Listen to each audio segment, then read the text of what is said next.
I'm Justin Kalef. I teach in the philosophy department at Rutgers University. I appended a question mark in parentheses because it was a bit cheeky. We didn't actually have approval from the School of Arts and Sciences for the course at the time that I put the talk together. I found out yesterday that Lewis Carroll thought that playing around with games and numbers was a waste of time if it didn't teach you syllogistic reasoning. This is a picture of one of the founders of modern science, mathematics, and philosophy, René Descartes, who thought exactly the opposite, who said that, in fact, the formal syllogisms taught at the universities, which he didn't have time for, the universities or the syllogisms, to get rid of some ambiguity there, he thought that that they didn't really do anything to help you in developing your mind for thinking about things or investigating the world. Instead, he thought that the best thing to do would be to, if you wanted to cultivate your intellect, was to do, I think, what would be in modern times, puzzles as we understand them. And so I had this idea that it was an idea for a course, actually a long course of study that could be encapsulated perhaps by a certain introductory course, thinking through puzzles, which also has an ambiguity in it. The idea was that people could learn to think through some puzzles, but in the process, they would learn the art of thinking through puzzles.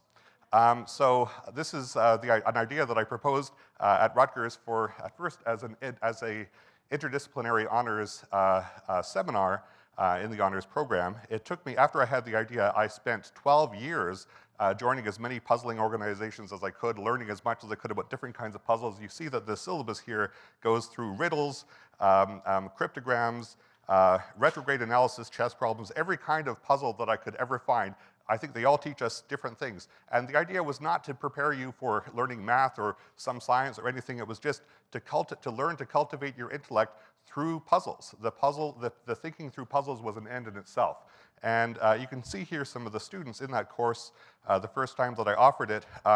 Some of these students, these are students solving various things. These students are staying after class. Many of the students, when I would say class was dismissed, they would stay typically for an hour afterwards to keep working on the puzzles. Many of them said afterwards that it was the hardest course they had ever taken and that they had never done as much work, but that they thought they learned a great deal. These students are actually taking a final exam together. I have these communal exams. I wanted to explain how the exams work. It's so complicated, how the scoring works, that I'll do that in a different talk if people are interested. Anyway, we finally did hear back a few weeks ago when I proposed this for a regular course from the School of Arts and Sciences curriculum committee, and they said they rejected it. They said they were concerned that the syllabus provides no indication as to how students will make connections between the strategies they use to solve puzzles and the principles of deductive reasoning. The midterm and final seem to consist of solving puzzles with no assessments of students' understanding of the reasoning involved, why one strategy is better than another, or how principles of logic are used. Maybe the fact that they solve the puzzle will be some kind of tip-off that they're using the right method.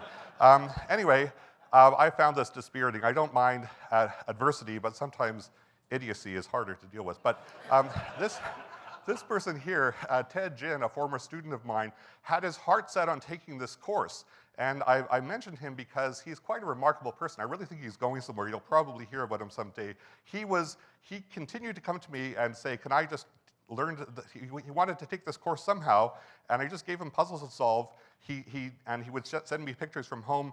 He saw this one, Cochise, in my office, and he asked if he could borrow it. I said, well, that's a very advanced puzzle.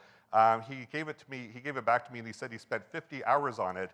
He had tears in his eyes in the other picture that accompanied it. And I thought to myself, what exactly are the things that make university teaching worthwhile to me? The most profound teaching work I've done has had two common elements. I received no pay, and most of my students have received no credit. So I thought, maybe I could do this whole thing as sort of off the books. And so people started coming. This is Rakia, a student from last semester, and Friday, who both came to my office hours this semester to ask for puzzles. I said, Ted, you want to put a puzzle club together? I can teach all the material. So they came. Also, these are students from a different course I was teaching 3 years ago. I don't mind controversial stuff, and I have curiosities about all kinds of things, which meant that these students from a different philosophy course stayed after class. These are people staying half an hour after class just to talk to me and talk to each other about all kinds of crazy things.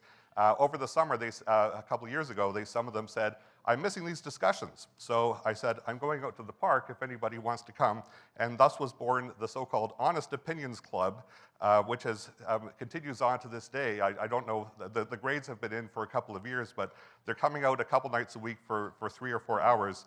And I thought, maybe I could rope these people in. Here they are. Lee Jussum, the famous psychologist, is visiting, as you can see. So a couple of weeks ago, we just found a room, and this is actually a week ago yesterday. These students are actually, they spent 5.5 hours. As it turns out, these are the hardcore ones who stayed to the end for the whole 5.5 hours until they'd solved, they test solved the little puzzle hunt I'm using as a gift in the gift exchange. So thanks to my wonderful new test solvers who didn't know what they were getting into. And I guess to answer the big question, is there a puzzle course at Rutgers University? Maybe, even though it is a university. Thanks very much.